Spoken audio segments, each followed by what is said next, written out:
యేసు ప్రభు ఇచ్చే రక్షణలో యేసు ప్రభు పుట్టిందే అందుకు, పాపాన్ని క్షమించటం. పుట్టబోయే యేసు పాపం నుండి మనిషిని విడిపిస్తాడంటే పాపాన్ని క్షమిస్తాడు. ఆయన రక్షణలో 2 భాగాలు ఉన్నాయి. పాపాన్ని క్షమిస్తాడు, పాపంపై విజయము కూడా ఇస్తాడు. మన పాపాలను ఒప్పుకున్నాం, క్షమించాడు.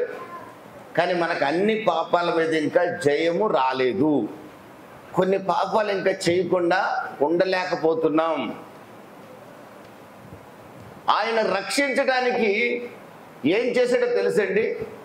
రోమీయులకు రాసిన పత్రిక 8వ అధ్యాయము 3-4 వాక్యాల్లో రాయబడిన మాట ఒకటి నేనే చెప్తాను, గమనించండి. మనల్ని నీతిమంతులుగా చేయటం కొరకు యేసుక్రీస్తు తన శరీరమందు మన పాపానికి శిక్ష విధించుకున్నాడు. పాపం చేసింది మనం, పాపులమైన మనల్ని శిక్షించి అగ్నిగుండంలో పడేయకుండా దేవుడు మనల్ని ప్రేమించి తన ప్రియకుమారుడైన యేసుక్రీస్తును భూమి మీదకు పంపించి యోహాను 1:29 ప్రకారం మన పాపాలన్నీ, మన చుట్లు, మన బీడీలు, మన అక్రమాలు, మన తాగుబోత్తనం, ఏమండి, మన బూతులు, మన చెడ్డ మాటలు, మన కొంపలు కూల్చిన పాపాలు, భర్తను కొట్టిన పాపం, భార్యను కొట్టిన పాపం, అన్ని పాపాలు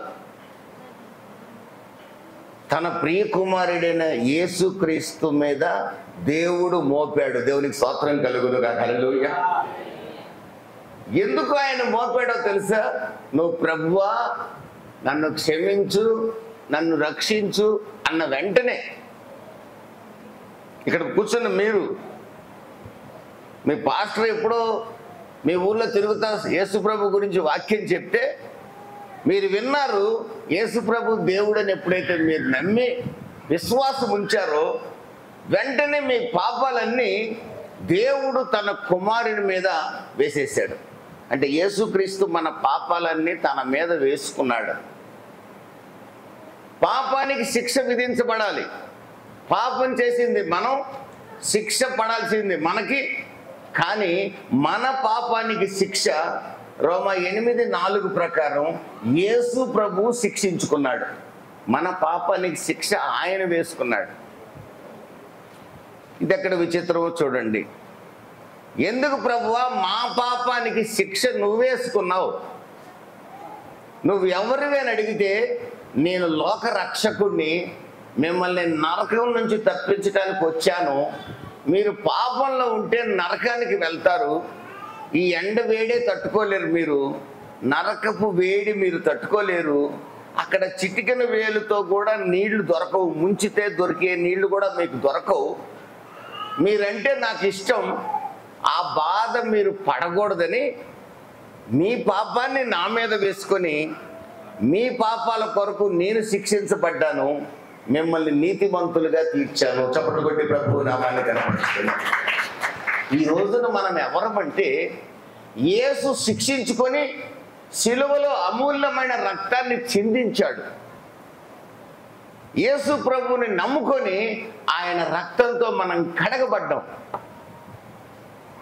మన పాపాలన్నీ యేసు క్షమించేశాడు, తన రక్తంతో కడిగి శుద్ధి చేశాడు.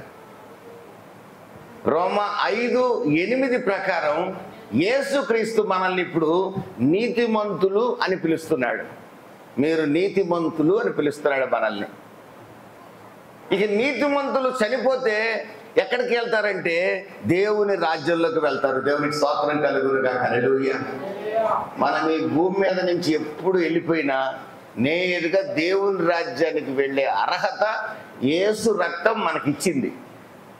అంత గొప్ప త్యాగమూర్తి యేసుక్రీస్తు. మన నీతిమంతులని దేవుడు పిలుస్తుంటే మనం ఇంకా పాపంలో ఉంటే, రక్షించబడి కూడా పాపంలో ఉంటే దేవుడు ఎంత దుఃఖపడతాడో ఒకసారి ఆలోచించండి.